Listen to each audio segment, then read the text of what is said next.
2024 ஜனவரி 29ஆம் தேதி இந்த காலகட்டம்ங்கிறது பாலஸ்தீனத்தினுடைய காசாவில் இஸ்ரேலிய ஆக்கிரமிப்பு இராணுவத்தால் 25 லட்சம் மக்களை இலக்கு வைத்து முழுமையான ஒரு இன அழிப்பு நடைபெற்று வந்த காலகட்டம். காசாவில் தாலல் ஹவா என்கிற ஒரு பகுதி இருக்குது. நார்த் காசாவுக்கு நெருக்கமாக இருக்கக்கூடிய பகுதி. அந்த பகுதி மேல கடுமையான தாக்குதல்களை இஸ்ரேலிய ஆக்கிரமிப்பு படைகள் நடத்தி கொண்டிருக்கக்கூடிய நிலையில அங்கிருந்து உயிர் தப்பி ஒரு குடும்பத்தினர் தெற்கு காசா சவுத்து காசாவை நோக்கி ஓடிக்கிட்டு இருக்கிறாங்க. அவங்களுடைய கார்ல வெஹிக்கிள்ல தான் போறாங்க. அதுக்குள்ள 2 குழந்தைகள் உட்பட ஒரு குடும்பமே இருக்கிறது. ஹிந்து ரஜப் என்கிற 8 வயது சிறுமியும் அவளுடைய சகோதரி சாரா என்கிற ஒரு குழந்தையும் அந்த குழந்தையினுடைய மாமனாரோடு இணைத்து ஒரு சிறிய குடும்பம் தான் அதிலே பயணிக்கிறது. இந்த குடும்பத்தை இலக்கு வைத்து இஸ்ரேலிய ஆக்கிரமிப்பு இராணுவத்தினுடைய மெர்காவா டேங்குகள் தாக்குதலை நடத்துகிறது. அந்த தாக்குதல்ல காருக்குள்ள இருந்த அத்தனை பேருமே மரணித்து விடுகிறார்கள். ஜெர்மன்ல இருந்து ஹிந்து ரஜப் ஃபேமிலியினுடைய சொந்தக்காரர் ஒருவர் பாலஸ்தீனத்தின் மேற்கு கரை வெஸ்ட் பேங்க்ல இருக்கக்கூடிய ரெட் கிரசன்ட் சொசைட்டிக்கு ஒரு கால் பண்றாரு. கால் பண்ணி என்ன சொல்றாருன்னா, எங்களுடைய குடும்பத்தை சேர்ந்த ஒரு சாரார் தாலல் ஹவாவுல இருந்து காசாவினுடைய தெற்கு பகுதிக்கு போகிற நேரத்தில் இஸ்ரேலிய படைகளால் தாக்குதலுக்கு உள்ளாகி கொண்டிருக்கிறார்கள். அவங்க குற்றுயிரும் கொலையுயிருமாக இருக்கிறாங்க. அவங்கள உடனே போய் காப்பாத்துங்க அப்படின்னு சொல்லி உதவி கேட்கிறாங்க. உடனே ரெட் கிரசன்ட் சொசைட்டியால அவங்கள தொடர்பு கொள்ள முயற்சி பண்றாங்க. ஒரு கடும் முயற்சிக்கு பிறகு தொடர்பும் கிடைத்து வருகிறது. பேசும்போது அங்க இருந்து ஒரு 8 வயது குழந்தை பேசுறான். உங்க பேர் என்னம்மான்னு கேட்கும்போது, நான் ஹிந்து ரஜப் என்கிற பெயரை அவள் உச்சரிக்கிறாள். நீங்க உங்க கூட யார் இருக்கிறான்னு கேட்கும்போது, என்னோட எல்லாருமே மௌத்தா போயிட்டாங்க, மரணிச்சிட்டாங்க. என்னுடைய சகோதரி சாரா இருக்கிறா அப்படின்னு சொல்றா. உடனே ரெட் கிரசன்ட் சொசைட்டி அவங்களை காப்பாற்றுறதுக்குரிய ஏற்பாடுகளை பண்றாங்க. இறுதி வரைக்கும் அவர்களால் காப்பாற்ற முடியாமல் போய்விட்டது. காப்பாற்றுவதற்காக பயணித்தவர்களும் கூட இஸ்ரேலிய ஆக்கிரமிப்பு இராணுவத்தால் கொல்லப்பட்டார். ஹிந்து ரஜப்பின் பெயரால் ஹிந்து ரஜப் ஃபவுண்டேஷன் என்ற ஒன்று தோற்றுவிக்கப்பட்டது. உலகம் முழுவதும் இஸ்ரேலிய ஆக்கிரமிப்பு இராணுவத்தை சேர்ந்தவர்கள் எந்த நாட்டுக்கு போனாலும் இந்த ஃபவுண்டேஷனால் அவங்களுக்கு எதிரான சட்ட நடவடிக்கைகள் எடுக்கப்படுகிறது. அவர்களை பின்தொடர்ந்து ஹிந்து ரஜப் ஃபவுண்டேஷனும் ஓடிக்கொண்டே இருக்கிறது. இந்த நிலையில தான் கடந்த ஆண்டு 2025 the voice of Hindu Rajab என்கிற பெயர்ல இந்த சம்பவம் அப்படியே திரைப்படமாக வெளியாகி இருக்கிறது. எல்லா நாடுகளிலும் கட்டம் கட்டமாக திரையிடப்படுகிற இந்த திரைப்படம் வெனிஸ் இன்டர்நேஷனல் பிலிம் ஃபெஸ்டிவல்ல திரையிடப்பட்டு அங்கிருந்த மிக பெரும் ஹாலிவுட் நடிகர் நடிகைகளை எல்லாம் கண்கலங்க வைத்து விட்டது. சர்வதேசத்தையே திரும்பி பார்க்கிற அளவுக்கு இந்த திரைப்படம் அந்த இடத்திலிருந்து தான் பார்வையை உலகத்திற்கு காட்ட ஆரம்பித்தது. அந்த திரைப்படம் தற்போது இலங்கையிலும் திரையிடப்பட்டிருக்கிறது. இந்த வீடியோ ஒரு சினிமா படத்திற்கான விளம்பரமாக பேசுகிற வீடியோ அல்ல. நடந்த ஒரு உண்மை சம்பவம். சினிமா என்கிற மாபெரும் ஆயுதத்தினூடாக உலகம் முழுவதும் கொண்டு செல்லப்படுகிறது. சினிமா என்பது ஒரு பாரிய ஆயுதம் என்பதை நாம் மறுக்கல. அந்த ஆயுதம் எப்படி பயன்படுத்தப்படுகிறது என்பதில் தான் நமக்கு எப்பொழுதுமே மாற்று கருத்து இருக்கிறது. ஒரு கத்தியை வைத்து ஒரு மனிதனை அழிக்கவும் முடியும், வீட்டிலே இருக்கக்கூடிய காய்கறிகளை வெட்டவும் முடியும் என்கிற நிலையில நாம் அதை எதற்கு பயன்படுத்துகிறோம் என்பதை பொறுத்து தான் கத்தி கூறிய ஆயுதமா இல்லையா என்கிற முடிவுக்கு வருகிறோம். அது மாதிரி சினிமா என்கிறது ஒரு மாபெரும் ஆயுதம். அது எந்த வகையில் பயன்படுத்தப்படுகிறது என்பதை வைத்து அது ஆபத்தான ஆயுதமா இல்லை தேவையான ஆயுதமா என்பது முடிவாகிறது. ஹிந்து ரஜபை பற்றிய the voice of Hindu Rajab திரைப்படத்தின் ஊடாக சினிமா என்பது மிகப்பெரிய தேவையான ஒரு ஆயுதம், தேவையான முறையில் பயன்படுத்தப்பட்டால் என்பது இன்றைக்கு உலகுக்கு காட்டப்பட்டிருக்கிறது. கொழும்புல மெஜஸ்டிக் சிட்டியில் இருக்கக்கூடிய ரீகல் சினிமாஸ்ல, அதே போன்று ரீகல் எங்கெல்லாம் இருக்குதோ அந்த இடங்கள்ல எல்லாம் வாய்ஸ் ஆஃப் ஹிந்து ரஜப் என்கிற இந்த திரைப்படம் திரையிடப்பட்டிருக்கிறது. இன்று முதல் அந்த திரைப்படத்தை பார்க்க முடியும் என்கிற அறிவிப்புகள் வெளியாகி இருக்கிறது. நேற்றைய தினம் எம்சியில முதன்மை காட்சி வெளியிடப்பட்ட நேரத்தில் இலங்கைக்கான பாலஸ்தீன தூதுவர் ஆலயம் மூலமாக கிடைத்த அனுமதியின் பேர்ல நானும் என்னுடைய நண்பர்களும் இந்த திரைப்படத்தை சென்று பார்க்கிற வாய்ப்பு கிடைத்தது. ஏற்கனவே ஹிந்து ரஜப்னா யாரு, அந்த குழந்தை எப்படி கொல்லப்பட்டது என்பது தொடர்பாக நம்முடைய காசா தொடர் வீடியோக்கள்ல பல விடுத்தங்கள் பேசியிருக்கிறோம்.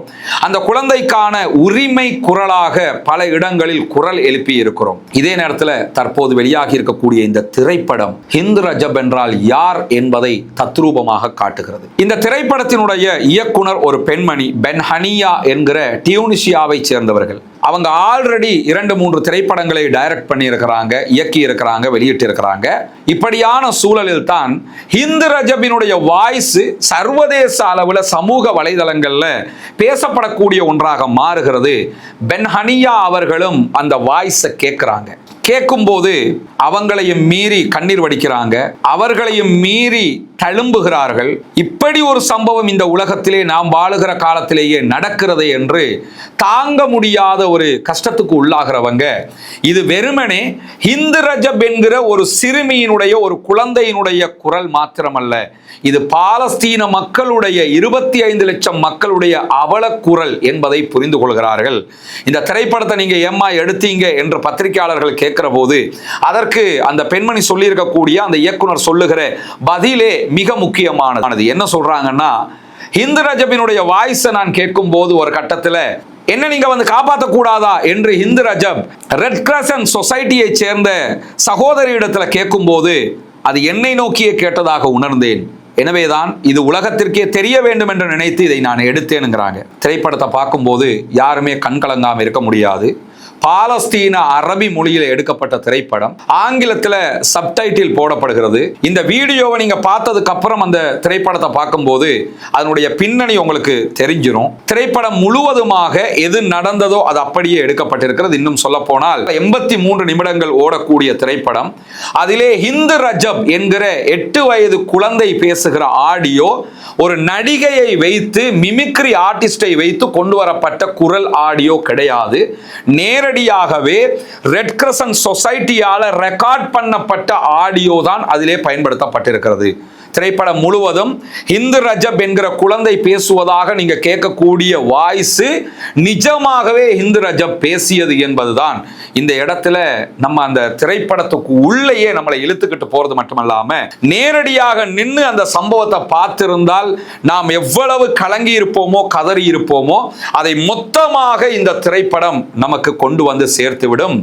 ஏன்னா இதை பார்க்கிறவங்க முஸ்லிம் நான் முஸ்லிம் என்கிற வித்தியாசமே இல்லாமல் கலங்கி விடுவார்கள், உடைந்து போய் விடுவார்கள், அமர்ந்த இடத்திலிருந்து எழும்புவதற்கு கஷ்டப்படுவார்கள். நாம் வாழுகிற இந்த காலகட்டத்திலும் இப்படி ஒரு கொடுமை நடந்ததா? 8 வயது குழந்தை தன்னை சுற்றி 4-5 மெர்காவா டேங்குகளால தாக்குதலுக்கு உள்ளாக்கப்படுகிறாள். அந்த நேரத்தில் ஒரு 3-4 மணி நேரங்கள் தொடர்ந்து எப்படி ரெட் கிரசன்ட் சொசைட்டியினுடைய மெம்பர்ஸோடு தொலைபேசியில் பேசுகிறாள் என்பதே ஆச்சரியமான ஒன்றாக இருந்தது. ஏன்னா ஒரு குழந்தை, அல்லாஹு தாலா அந்த பிள்ளைக்கு அந்த நேரத்தில் கொடுத்த டேலண்ட், அந்த புள்ள பேசுகிற பேச்சுக்கள், அதையும் தாண்டி அந்த பிள்ளைய ஒரு தாயுடைய இடத்துல நின்று, செம்பரை சங்கத்தை சேர்ந்த சகோதரிகள், சகோதரி ராணா, சகோதரி நிஸ்ரின், இவங்க எல்லோருமே ஒரு தாயிட இடத்துல நின்று, எம்புள்ள என்கிற இடத்துல நின்று அதை அணுகுகிற விதம். அதே மாதிரி உமர் என்கிற செம்பரை சங்கத்தினுடைய ஒரு முக்கியஸ்தர், அவரு தான் இந்த கால் அட்டன் பண்றாரு. இந்த பிள்ளையை எப்படியாவது காப்பாத்திரணுங்கிறதுக்கு அவர் துடிக்கிற துடி எல்லாமே தத்ரூபமாக படமாக்கப்பட்டிருக்கிறது. ஏன்னா அந்த சம்பவம் நடக்கும்போது என்ன பண்ணியிருக்கிறாங்கன்னா, செல்போன்ல முழுவதுமாக அந்த ஆபீஸையே வீடியோ பண்ணியிருக்கிறாங்க.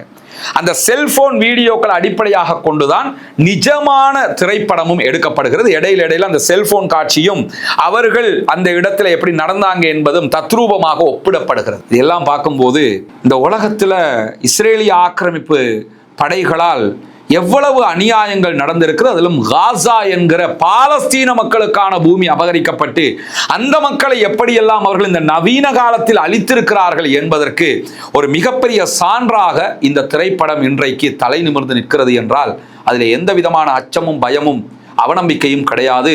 நிச்சயமாக பாலஸ்தீன மக்களுக்குரிய உரிமை குரலாகவே இந்த திரைப்படம் மாறி நிற்கிறது. ஒரு கட்டத்தில் சகோதரி ராணா அவங்க அந்த குழந்தைய அமைதிப்படுத்துறதுக்கு ட்ரை பண்ணுறாங்க. நாங்கள் இருக்கிறோம்மா, நாங்கள் உங்களுக்கு எப்படியாவது உங்களை காப்பாற்றிடுவோம், எங்கள் மக்கள் வந்துக்கிட்டு இருக்கிறாங்க, டாக்டர்ஸ் வந்துக்கிட்டு இருக்கிறாங்க என்றெல்லாம் அவங்க சொல்லிக்கொண்டே இருக்கிறாங்க. சொல்லும்போது குழந்தைகிட்ட அழுதுகிட்டே அவ கேட்குறா, உங்களுக்கு குரான் ஓத தெரியுமா? எனக்காக குரானில் இருந்து ஒரு கராத்தை ஓதுங்களே அப்படின்னு சொல்லி அந்த பிள்ளைகிட்ட கேட்குறாங்க. கேட்கும்போது சகோதரி ராணாவினுடைய முகத்தில் வேர்வை, பயத்தில் வருகிற வியர்வை, நிஜமாகவே அந்த இடத்தில் என்ன நடந்தது என்பதை திரைப்படம் சுட்டி காட்டுகிறது. ஒரு பதட்டத்தில் ஒரு தாய் தந்த பதட்டத்தை அந்த பிள்ளையிடத்தில் காட்டாமல் தான் பதறுகிறேன் என்பதை தனக்குள்ளேயே வைத்துக்கொண்டு எப்படியாவது அந்த 8 வயசு பிள்ளையையும் அவளோட இருக்கிற அவளுடைய தங்கச்சி சகோதரி சாராவையும் காப்பாற்றிடணுங்கிறதுக்காக பல முயற்சிகளை பண்ணுறாங்க. அந்த முயற்சி பண்ணுகிற அந்த தருணத்தில் தான் ஒரு கிராத்தை நான் சொல்லித்தர்றேன், குரானில் ஒரு பாட்டை நான் சொல்லித்தர்றேன், நீ ஓதுறியாம்மான்னு சொல்லி அந்த சகோதரி ராணா கேட்குறாங்க. கேட்கும்போது ஆமாம் நான் ஓதுறேன் அப்படின்னு சொல்லி தன்னை சுற்றி மெர்காவா டேங்குகள் இருக்கிறது, தன்னை சுற்றி இஸ்ரேலிய ஆக்கிரமிப்பு படைகள் நிற்கின்றன, தன்னை கொல்வதற்கு வந்திருக்கிறார்கள், அருகிலே தன்னுடைய மாமியார் கொல்லப்பட்டிருக்கிறார்கள், அருகிலே தன்னுடைய மாமனார் கொல்லப்பட்டிருக்கிறார்கள், காரை ஓட்டி கொண்டு சென்றவர் கொல்லப்பட்டிருக்கிறார், சுற்றி ஜனாசாக்கள் இருக்கக்கூடிய நேரத்தில் ஒரு 8 வயது பிள்ளை எப்படி பேசுகிறாருங்கிறத கற்பனை கூட பண்ண முடியலைங்க. கண் கலங்குகிறது, நெஞ்சம் வெடிக்கிறது, உள்ளம் பதை பதக்கிறது. சகோதரி ராணா பிஸ்மில்லாஹிர் ரஹ்மானிர் ரஹீம் என்கிறார்கள். அங்கிருந்து ஹிந்த் ரஜபும் பிஸ்மில்லாஹிர் ரஹ்மானிர் ரஹீம் அப்படிங்கிறா. அல்ஹம்துலில்லாஹி ரப்பில் ஆலமீன் அப்படிங்கிறாங்க. ஹிந்த் ரஜபும் அல்ஹம்துலில்லாஹி ரப்பில் ஆலமீன் அப்படிங்கிறாங்க. அர் ரஹ்மானிர் ரஹீம் மாலிகி யௌமித்தீன் இய்யாக நஅபுது வ இய்யாக நஸ்தஈன் அப்படின்னு சொல்லி சூரா ஃபாத்திஹாவினுடைய ஒவ்வொரு வசனத்தையும் சகோதரி ராணா தாயுடைய இடத்துல இருந்து ஓதுறா. தன் தாயே தனக்கு குரானை ஓதி தருகிறாள் என்கிற நம்பிக்கையை போன்று ஹிந்த் ரஜப் தொலைபேசி அழைப்பில் உட்கார்ந்துட்டு அப்படியே திரும்ப திரும்ப அவங்க அந்த குழந்தை ஓதுது. கேட்கும்போது திரையரங்கு முழுவதுமே அமைதி. அத்தனை பேருமே அடுத்து என்ன நடக்கும்னு பார்க்குற நிலைமை உண்டாகிறது. நம்ம வாழுகிற காலத்தில் இப்படி ஒரு அநியாயம் நடந்திருக்குதே, நம்மள எத்தனை பேருக்கு தெரியும்? எத்தனை பேர் அந்த மக்களுக்காக பிரார்த்தனை பண்ணினோம்? இன்னைக்கும் என்ன நடக்குது காசாவுலங்கிறது எத்தனை பேருக்கு புரிஞ்சிருக்குது? இந்த நிமிடம் வரைக்கும் நான் இந்த வீடியோவை பேசுகிற இன்றைய நாள்லையும் 3 அப்பாவிகள் கொல்லப்பட்டிருக்கிறாங்க. தொழுகையில் நிறைய பிரார்த்தனை பண்ணுறோம், நிறைய தேவைகளை அல்லா இடத்துல கேட்குறோம். எல்லா நாளும் ஒவ்வொரு பிரார்த்தனையிலையும் ஒரே ஒரு தடவையாவது யா அல்லாஹ் பாலஸ்தீனில் இருக்கக்கூடிய எங்கள் உறவுகளை, எங்கள் சொந்தங்களை, எங்களுடைய மக்களை காப்பாத்திரி இறைவா என்கிற ஒரு வார்த்தையை சொல்ல தவறிடாதீங்க. இதை பார்க்கும்போது தாங்க முடியாத இழப்பும் கவலையும் உங்களை வாட்டி வதைக்கும். பெரும்பாலும் இந்த திரைப்படத்தை பார்த்ததற்கு பிறகு ஓரிரு நாட்கள் உங்களால் தூங்குவதற்கு கஷ்டப்படுவீங்க. மனது அதை ஏற்றுக்கொள்ள மறுக்கும், ஜீரணிக்க கஷ்டமாக இருக்கும். ஆனாலும் நடந்த கொடுமையை நாம் பார்த்துத்தான் ஆக வேண்டும். திரைப்படம் என்கிற வார்த்தையை நான் பயன்படுத்துறதுனால இது சினிமான்னு நம்பிடாதீங்க. இது சினிமா கிடையாது. நிஜமாக நடந்ததை நடந்ததாகவே திரையில் காட்சிப்படுத்தி இருக்கிறார் பென் ஹனியா என்கிற சகோதரி, டைரக்டர் அவங்க. அதையும் தாண்டி அது ஏன் அரபியில் இருக்குது என்கிற ஒரு கேள்வி வரும். சப்டைட்டில் தான் ஆங்கிலத்தில் வருது, அரபில் ஏன் இருக்குது என்கிற கேள்வி வரும். அது அரபியிலேயே உலகம் முழுவதும் போடப்பட்டு ஆங்கிலத்தில் சப்டைட்டில் போடுவதற்கான காரணமே என்னன்னா, நிஜமாகவே என்ன நடந்தது என்பதை உங்களுக்கு புரிய வைக்க வேண்டுமென்றால் அதில் எங்கேயுமே வாய்ஸ் ரெக்கார்டிங்காக இருக்கக்கூடாது. எது நிஜமோ அதுவாக இருக்க வேண்டும். ஒரு கட்டத்தில் சகோதரி ராணா கீழே மயங்கி விழுந்துடுறாங்க. ஒவ்வொன்றையுமே அவங்க இமேஜின் பண்ணிக்கிட்டே இருக்கிறாங்க. ரெட் கிரசன்ட் சொசைட்டியினுடைய சீஃப் ரெட் கலர் டிஷர்ட்டை போட்டு அவங்க தான் அந்த இடத்துல இருப்பார். உண்மையிலே அந்த நிகழ்வை பார்க்கும்போது நான் ஆச்சரியப்பட்ட ஒரு விஷயம் என்னன்னா, ஒரு நிறுவனத்தினுடைய, அதுவும் மக்களுக்காக பணியாற்றுகிற ரெட் கிரசன்ட் சொசைட்டி மாதிரியான ஒரு நிறுவனத்தினுடைய ஒரு சீஃப் எவ்வளவு பொறுமையானவராக இருக்க வேண்டும், தன்னோடு இருக்கிறவங்களை எவ்வளவு பொறுமையாக அவர் வழிநடத்த வேண்டும் என்கிறதுக்கு அவர் ஒரு மிக முக்கியமான சான்றுங்க. ஏன்னா அந்த இடத்துல ரொம்ப உணர்ச்சி வசப்படுறாரு உமர். அவர் அடிக்கடி உணர்ச்சி வசப்பட்டுறாரு. அவர உணர்ச்சி வசத்துக்கான காரணம் என்னன்னா, இந்த ஹிந்து ரஜபை காப்பாத்திரணுங்கிறது. ஃபோன் கட் ஆகாம மெயின்டைன் பண்ணிக்கிட்டே இருக்கிறாங்க. எப்படியாவது காசாவுக்குள்ள இருக்கிற டாக்டர்ஸ் மாற பேசுங்க, அவங்களை அந்த இடத்துக்கு அனுப்புங்க அப்படின்னு சொல்லி வலியுறுத்திக்கிட்டே இருக்கிறாரு. வலியுறுத்தும் போது சீஃபாக இருக்கிறவரு, எனக்கு கிரீன் சிக்னல் கிடைக்கிற வரைக்கும் நான் ட்ரை பண்ணுவேன் சொல்லி ட்ரை பண்றாரு. ரெண்டு பேரும் சண்டை போட்டுக்கிறாங்க, மொபைலை போட்டு கீழே உடைச்சுக்கிறாங்க, இருக்கிற பொருட்களை எல்லாம் கீழே போட்டு உடைச்சுக்கிறாங்க. அவ்வளவு ஒரு டென்ஷனான சிச்சுவேஷன். ஒரு கட்டத்தில் திடீர்னு டாய்லெட்டுக்குள்ள போய் கதவை மூடி, நான் எனக்கு காசாவில் இருக்கக்கூடிய ரெட் கிரசன்ட் சொசைட்டி ஹிந்து ரஜபை போய் காப்பாத்துறோம் அப்படின்னு சொல்லி கிரீன் சிக்னல் தந்தா மட்டும்தான் வெளியே வருவேன் அப்படின்னு சொல்லி உள்ள போயிடுறாரு. என்னடா ரூம் கதவை போய் அடைக்கிறாரே என்று நம்ம எல்லாம் பார்க்கும்போது அது டாய்லெட்டு. அப்படியே டாய்லெட் கொமடுக்கு பக்கத்தில் கீழே உட்கார்றாரு. உட்கார்ந்துட்டு அவரோட சண்டை பிடிச்ச உமர் வெளியில் வந்து கதவை தட்டுறாரு. கதவை திறங்க. ஒரு உணர்வு, அவங்கள காப்பாற்றணும், அதுக்காக சண்டை பிடிக்கிறோம். இது நம்முடைய நிஜமான சண்டை இல்லை, ரெண்டு பேருடைய போராட்டமும் அந்த பிள்ளைகளை காப்பாற்றணும் தான் என்பதுதான்ங்கிறத அந்த ஒரு நிமிடம் அழகாக நமக்கு உணர்த்துது. வெளியில நின்று கதவை தட்டுறாரு. கதவை தட்டி வெளியே வான்னு கூப்பிடுறாரு.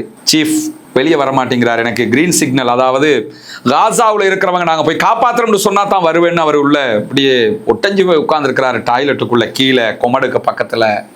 வெளியில இருந்து உமர் கேட்கிறார், அப்போ என் செல்போனை தாங்கன்னும் போது செல்போனை கையில் எடுத்துட்டு டென்ஷன்ல செல்போனை அவர் யூஸ் பண்ணி கொண்டிருக்கிறாரு. உள்ள இருக்கிறவரும் செல்போனை யூஸ் பண்றாரு.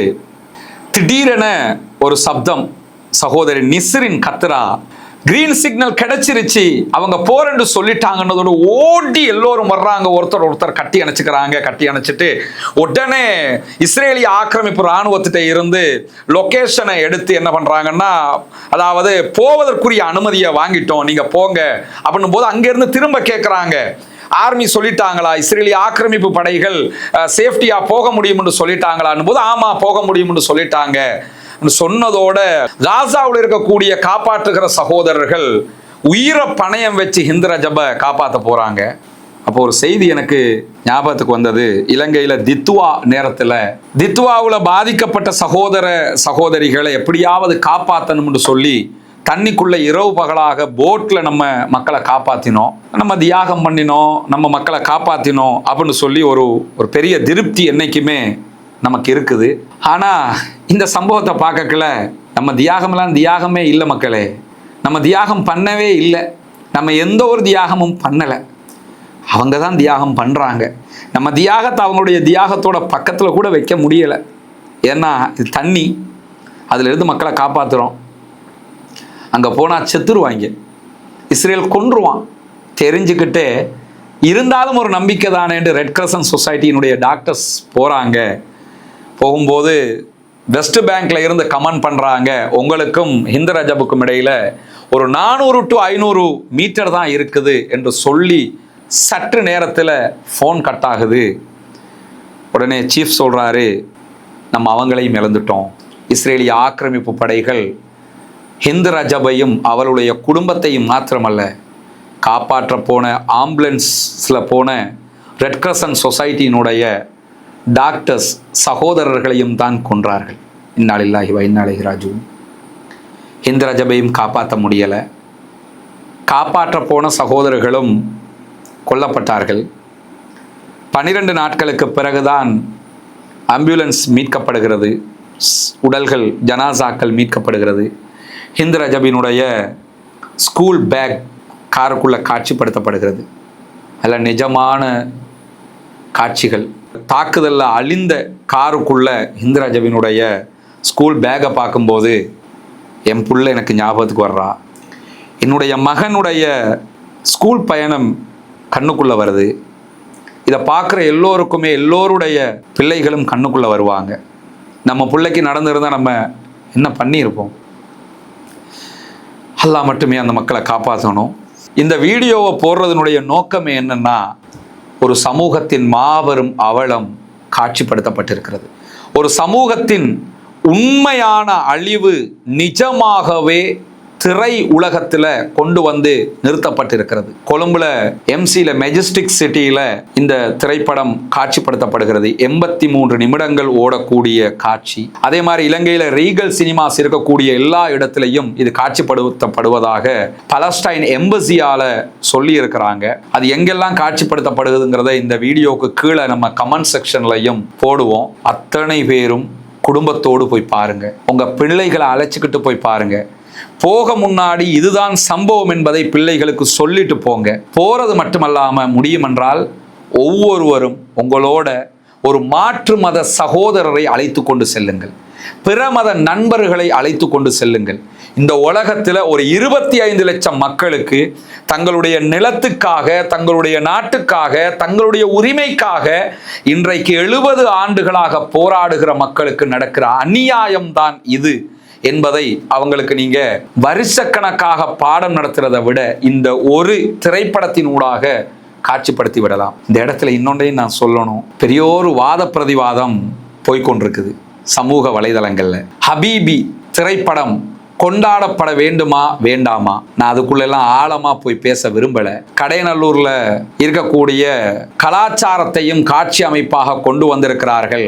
எனவே அது கொண்டாடப்பட வேண்டும். அதை பார்க்கிறவங்க எல்லாம் முஸ்லிம்களை பத்தி தப்பெண்ணத்துல இருந்து விடுபடுறாங்க என்று அதை ஆதரிக்கக்கூடியவர்கள் சொல்லக்கூடியதெல்லாம் நான் பார்த்தேன். ஆரம்பத்திலே சொல்லிட்டேன், சினிமா என்பது மிகப்பெரிய ஆயுதம், கத்தியை போல. அதை நாம் எதற்கு பயன்படுத்துகிறோம் என்பதை கொண்டுதான் அந்த ஆயுதம் சரியானதா பிழையானதா என்பது தீர்மானிக்கப்படும். ஹபீபியில் பயன்படுத்தப்பட்டிருப்பதை கொண்டு சினிமா தேவையான ஆயுதம் என்கிற முடிவுக்கு நான் வரமாட்டேன். ஆனா அதையே Hindu ரஜபினுடைய the voice of Hindu ரஜப்ல பயன்படுத்தப்பட்டிருப்பதை கொண்டு அது தேவையானது தான், தேவையான முறையில் பயன்படுத்தப்பட்டால் என்கிற இடத்திற்கு கண்டிப்பாக வர முடியும். பல கோடிகளை செலவழிச்சு ஒரு ஊர்ல இப்படித்தான் வாழுவாங்க, இப்படித்தான் லவ் பண்ணுவாங்க, இப்படித்தான் ஸ்கூல் இருக்கும்ங்கிறத காட்சிப்படுத்திட்டு எனவே நாங்கள் முஸ்லிம்களுக்கு நல்ல பேரை கொண்டு வந்து கொடுத்துட்டோம் என்று மார்தட்டி கொள்வதை விட உண்மையிலேயே நடந்த ஒன்றை காட்சி மாறாமல் நிஜமாக கொடுத்து பாருங்கள். கமர்ஷியலாகவும் வெற்றி பெறுவீர்கள், வாழ்க்கையிலும் வெற்றி பெறுவீர்கள், வரலாற்றையும் நிலைநிறுத்துவீர்கள். எனவே ஆயுதத்தை எதுக்கு பயன்படுத்துகிறோம் என்பதை பொறுத்துத்தான் ஆயுதம் சரியானதா பிழையானதா என்பது முடிவாகும் என்பதை ஆரம்பத்திலே நான் சொன்னதை போல ஹிந்து ரஜப் என்கிற 8 வயது குழந்தைக்கு நடந்த அநியாயம் இன்றைக்கு தத்ரூபமாக உலகத்திற்கு காட்சிப்படுத்தப்பட்டிருக்கிறது. இந்த விதத்தில் இந்த ஆயுதத்தை அணுகினால் அது கண்டிப்பாக நல்லதுதான், சமூகத்திற்கு பலனளிக்கக்கூடியதுதான். இப்படி சொல்லப்பட வேண்டிய அநியாயங்களும் அவலங்களும் சொல்லப்பட வேண்டிய வரலாறுகளும் லட்சோப லட்சம் நமக்கு முன்னால் இருக்கிறது. எனவே ஹபீபிங்கிற பேர்ல எதையெல்லாம் கொண்டு வந்து கொற்றாய்களோ அதையெல்லாம் கொண்டாடுறதை விட்டுவிட்டு முடியும்னா தமிழகத்தில் இருக்கக்கூடிய இஸ்லாமிய அமைப்புகள், அரசியல் தலைவர்கள், ஆன்மீக இயக்கங்கள் இந்த Hindu ரஜபினுடைய the voice of Hindu Rajab என்கிற இந்த திரைப்படத்தை அங்க இருக்கக்கூடிய மக்களுக்கு கொண்டு போய் சேர்ப்பதற்கு முயற்சி செய்யுங்கள். பாலஸ்தீன தனிநாடு கோரிக்கைக்கு நம்மால முடிஞ்ச ஒரு பங்களிப்பை செய்ததும் இப்படியான அவலங்கள் அங்கு நடக்கிறது என்பதை அனைத்து மக்களுக்கு கொண்டு போய் சேர்க்கிறோம் என்கிற நன்மையை பெற்றுக்கொண்டதாகவும் அமையும் என்பதையும் இந்த இடத்துல நான் சொல்லிக் கொள்ளுகிற அதே நேரத்தில் நீங்க ஹபீபி படத்தை பார்த்துட்டு வந்து அதனுடைய கருத்தை சொல்லலாம் தானே என்று யாராவது கமெண்ட் அடிக்க நினைச்சீங்கன்னா தயவு செய்து கமெண்ட் அடிக்காதீங்க. அது என்ன ஏதுங்கிறது இன்றைக்கு எல்லோருக்குமே தெரிந்திருக்கிறது. அது ஒன்றும் ஹிந்து ரஜபினுடைய அநியாயத்தை கதையாக்கிய ஒரு திரைப்படம் அல்ல. அது எப்படிப்பட்டது என்பது உலகத்துக்கே இப்ப தெரிஞ்சிருக்கிறது. எனவே அதற்கு இஸ்லாமிய சாயம் பூசி அதை மெருகேற்றி அழகாக காட்டுவதற்கு நான் வரவில்லை. அதை பற்றிய தேவையும் எனக்கு இல்லை. ஹிந்து ரஜப் என்கிற ஒரு 8 வயது பிள்ளைக்கு பாலஸ்தீனத்தில் நடந்த அநியாயம் இன்றைக்கு வெளிப்படுத்தப்பட்டிருக்கிறது, நிஜமாகவே கதையாக்கப்பட்டிருக்கிறது, உண்மை மாறாமல் கொண்டு வரப்பட்டிருக்கிறது என்பதை சொல்லுவதற்காகத்தான் இதை கொண்டு வந்திருக்கிறேன். குடும்பத்தோடு போங்க, பிரமத நண்பர்களையும் அழைத்து போங்க, காட்டுங்க பாலஸ்தீன சுதந்திரத்திற்கான உங்களுடைய பங்களிப்பை நிலைநிறுத்துங்கள் சகோதரர்களே என்கிற கோரிக்கையோடு முடித்துக் கொள்கிறேன். ஏதாவது பிழைகள் என் தரப்பில் ஏற்பட்டிருந்தால் அல்லாஹு தாலா என்னை மன்னிக்க போதுமானவன். பாலஸ்தீன மக்களுக்கான அழுகுரலாக, பாலஸ்தீன மக்களுக்கான எழுகுரலாகத்தான் இந்த செய்தியை நான் சொல்லியிருக்கிறேன். வாஹ்ரதாவானா அல்ஹம்துலில்லாஹி ரப்பில் ஆலமீன்.